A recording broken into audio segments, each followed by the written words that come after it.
Hello, friends. My name is Roque. People call me Rock. Thank you so much for coming to this info session. I wish that I could be there with you. I'm currently traveling. I'm in Israel right now, and I'll be back next week. So, if you want to chat next week, anytime you can come to my class on Tuesday nights, or just hit me up, and I'm glad to discuss in more depth with you the teacher training and any questions you might have about yoga in general. I just wanted to share with you. I prepared a bunch of notes and I kept trying to shoot this video and read the notes, and it felt super inorganic. So I just wanted to share with you, kind of off the cuff, very briefly, as briefly as I can, my thoughts on yoga and why the teacher training would be beneficial to you to do. Um, Ultimately, like, I can go on forever, honestly, for hours and hours, and I will. Hopefully, if you join the training, you'll see that I can ramble on forever about the benefits of yoga. But I think that if I had to break it down to two things, I would say it is the greatest benefits that one can get from yoga are awareness and acceptance. And not even one, I can't even speak for everybody, but just for myself, like that is what has happened for me. That is a transformation that I've undergone through my yoga practice. And that yoga practice was deepened by the teacher trainings that I've done. So for some of you who are not like necessarily looking to be teachers, I would say that the training is not just for people who want to teach. It's really more for people who want to learn and understand this this extremely powerful practice and the impact that it can have on your life, and how to fine tune the practice to suit your life and who you are and what you need. Um, I say awareness and acceptance are the greatest things you can get. Like, just like awareness is a little bit more obvious. It's, physical awareness. Just like, the more you practice, the more you start to listen to your body and become aware of your body, your body and the different parts of your body. Like, you might, and in doing so, you can avoid injuries and recover from injuries in a more holistic way. If you are checking in with yourself when you're doing specific movements, you may notice that those movements don't suit you. Or when you're recovering from an injury, sometimes you think, oh, let me go ahead and go do something and try more, and maybe like a simple stretch or doing nothing would be better for you. But the more you listen to your body, the more you can make those decisions in an intelligent way. Even things about like being aware about and mindful about what you're eating. Like, people always ask, like, is yoga good for weight loss? And I'm like, well, yoga can be good for weight loss, in that yoga can be good for helping you become more mindful of everything that you're doing. But it's not like going to shred, calories the way that going for a 6 mile run will. But it will help you to make better decisions about what you're eating, when you're eating, how you feel about what you're eating and what you're doing.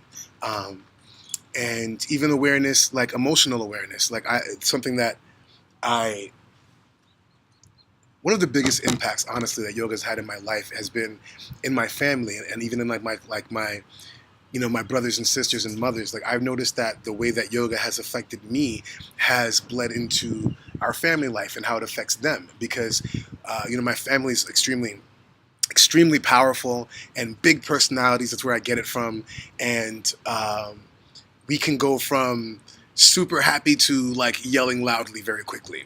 And through practicing yoga, I was able to recognize, for example, when I'm having a conversation with my brother or sister, and they say something that makes me feel insecure, or makes is upsetting to me, and instead of just pushing back, like they push and then I push and they push and then I push, instead they push and I'm like, hey, why are you pushing? Like, and just learning to take that extra exhale, that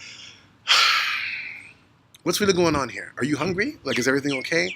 Whereas when I was younger, they would push and I would push back, and we'd have a pushing contest. And now I learned not to push anymore. And that's, I can go into more depth with that, but that's just to give you you know, a quick insight as to like the way that this has impacted my life. That's one thing. Even emotional awareness. Not just like that, like even like in dealing with, in my work life, and dealing with bosses, or dealing with partnering with people who I don't agree with, or like on projects.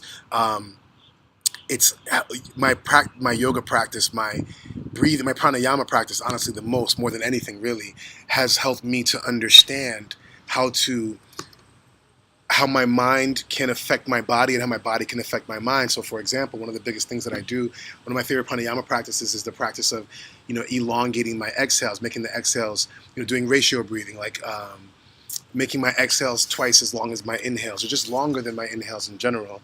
And at times when I'm experiencing lots of anxiety, or really I'm just getting angry, frankly, I can make my exhales longer, and that triggers a relaxation response in my body, which allows me to process the information better. Such as another example.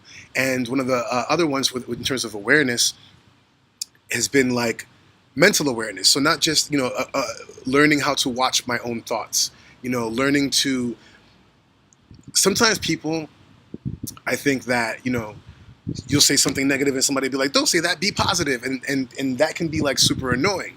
But I think that when you can learn to do it for yourself, like every time you have a negative thought, introduce a positive thought. And in the beginning, that will seem pointless, or that will seem like it's not doing anything. But in reality, you are forming a mental groove. Like you're making a mental groove. What's a good example of that? Oh, for example, if you always if you live on a dirt road, or where there's grass, and you always drive your car down the same road all the time, eventually there's going to be grooves in the road, like these, like where the tires go. There'll be tire grooves in the road. Anybody can follow the way your car went. Well, it's the same thing in your mind. When you have thoughts, when every time this happens, every time you're in traffic, you get angry. Like that's the connection. Traffic, anger. Traffic equals anger. If you can start to change that pathway and change that groove to every time you're in traffic, you sing a happy song, or every time you're on the subway and it gets stuck, and it's stopped, you do a meditation, or you do a pranayama, and you start to reform the paths in your mind and change the grooves in your mind to suit your actual life. And I can go on that forever, but like that's just a quick example of that. And the last thing I'll say is acceptance. Like the biggest thing that I've gotten from yoga practice, really more than anything, and it was really powerful for me, it was in my second teacher training. I'll never forget my mentor, Mona Anand, who still teaches at Ishta Yoga, helped me to learn and understand what it really means to accept yourself. Because a lot of times, we accept things, we tolerate things. We tolerate things about ourselves, we tolerate other people, but we tolerate it like it's a cold day, or like it's something annoying, instead of accepting it like, oh no, this just is. This is the way I am. This is the way I feel. And it's not bad, and it's not less than. It's just is.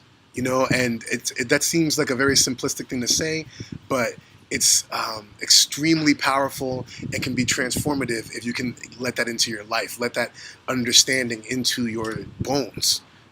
And nothing has helped me do that the way that yoga has. So that's why I love yoga. That's why I think the training is beneficial. Also, if you want to teach, like we have produced really excellent teachers, both at Host Yoga and at Sirius Side, where the studio I own in Queens. Like the teachers that we produced from the trainings last year, a lot of them are truly excellent. We believe in teaching to individuals, and this is a non-dogmatic teacher training that we run, so we don't think that there is one way to do anything. And anybody who tells you that there's one way to do anything is trying to sell you something.